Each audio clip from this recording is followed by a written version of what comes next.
আজিৰে পৰা ২৫টা বৰ্ষৰ পূৰ্বে টিয়কলৈ আগমন ঘটা অসমৰ বিভিন্ন প্ৰান্তৰ জাতি ধৰ্ম বৰ্ণ নিৰ্বিশেষে সকলো ৰাইজৰ একত্ৰিত হৈ গুৰুজনাৰ আদৰ্শৰে টিয়ক নগৰৰ মাজমজিয়াত অসমীয়াৰ স্বাভিমান এটি নামঘৰ প্ৰতিষ্ঠা কৰি এখন সমাজ পাতিলে, নাম দিলে পংকজবিলাস কলাক্ষেত্ৰ মৈত্ৰীস্থল নামঘৰ। আজি উক্ত নামঘৰ তথা সমাজখনে ৰূপালী জয়ন্তী বৰ্ষত ভৰি দিয়ে।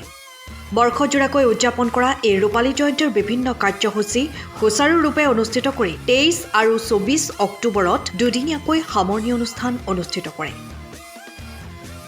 মুকলি সভা অনুষ্ঠিত কৰি পূৰ্বে অনুষ্ঠিত বিভিন্ন প্ৰতিযোগিতাৰ বঁটাসমূহ প্ৰদানৰ লগতে ৰূপালী জয়ন্তী বৰ্ষৰ স্মৃতিগ্ৰন্থ উন্মোচন কৰা হয়। ইপিনে ৰূপালী জয়ন্তী বৰ্ষৰ সামৰণি দিনা পুৱাই এক বাৰেৰহণীয়া সাংস্কৃতিক ৰেলী বাহিৰ কৰে উদ্যোক্তাসকলে।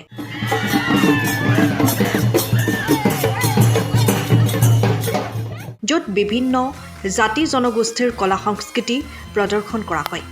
ইপিনে দুপৰীয়াৰ নাম প্ৰসংগ আয়োজনৰ সমান্তৰালকৈ নিশালৈ স্থানীয় শিল্পী কলা কৌশলীৰ সমাহাৰে মহাপুৰুষ দুজনাৰ অমৰ সৃষ্টি ভাওনা প্ৰদৰ্শনেৰে বৰ্ষজোৰা কাৰ্যসূচীৰ সামৰণি পৰিব বুলি জানিব পৰা গৈছে। পংকজবিলাস কলাক্ষেত্ৰ নামঘৰ মৈত্ৰীস্থল টিয়কৰ গৌৰৱোজ্জ্বল ৰূপালী জয়ন্তী বৰ্ষৰ আজি সামৰণি অনুষ্ঠান। এই ৰূপালী জয়ন্তী বৰ্ষৰ লগত সংগতি ৰাখি আমি বৰ্ষজোৰা বিভিন্ন ধৰণৰ কাৰ্যসূচী সম্পাদিত কৰি আহিছিলোঁ আৰু শেষত আমি অবিভক্ত শিৱসাগৰ জিলা ভিত্তিত এলানি প্ৰতিযোগিতা অনুষ্ঠিত কৰিছিলোঁ। সেই প্ৰতিযোগিতা এলানি আমি যোৱা দেওবাৰে আমি অনুষ্ঠিত কৰি সমাপ্ত কৰিছোঁ আৰু আজি এয়া মুকলি সভা অনুষ্ঠিত হৈ আছে। আমাৰ এই মুকলি সভাত কেইবাজনো বিশিষ্ট ব্যক্তি উপস্থিত আছে আৰু এই মুকলি সভাতে আমাৰ পংকজবিলাস কলাক্ষেত্ৰৰ এখনি স্মৰণিকা পংকজবিলাস নামাকৰণেৰে এই গ্ৰন্থখনি আজি ইতিমধ্যে উন্মোচন হৈ গৈছে আৰু আশা কৰিছোঁ আমাৰ এই বৰ্ষজোৰা পৰিক্ৰমাৰ আজি সুচাৰুৰূপে অন্ত পৰিব। ধন্যবাদ। টিয়কৰ পৰা বিৰাজ Bora report, time of Assam.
সময়ৰ খবৰ সময়ত পাবলৈ ফ'ল' কৰক টাইম অফ আছাম।